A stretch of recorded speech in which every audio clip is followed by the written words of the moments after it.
ఏకాదశి రోజు ఎందుకు అన్నం తినకూడదు? అన్నము పోయి పరబ్రహ్మని అడిగిందిట. ప్రతిరోజు నన్ను తింటారు, నాకు రెస్ట్ లేదా స్వామి అని అడిగిందిట. మీకు ఏకాదశి విశ్రాంతి అన్నాడు భగవంతుడు. ఎవరు వింటారు స్వామి అన్నాడు.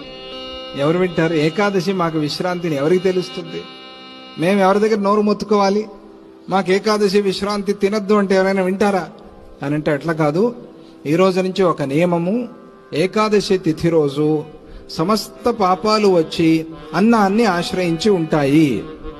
ఎవరు అన్నం తింటారో వాళ్ళు అన్ని పాపాలు తిన్నవాళ్ళు అవుతారు, ఇక గుర్తుపెట్టుకోండి అన్నారు. ఇది భగవంతుడు చెప్పిన మాట. కాబట్టి అన్నం తినద్దు. ఫలము క్షీరము మంచిది, దాంతో ఉండటానికి అవ్వట్లేదు అంటే ఎంతో కొంత పలహారంతో నడిపించండి. ఇంట్లో కూడా అన్నం వండకూడదు, ఏకాదశి రోజు అన్నం వండకూడదు.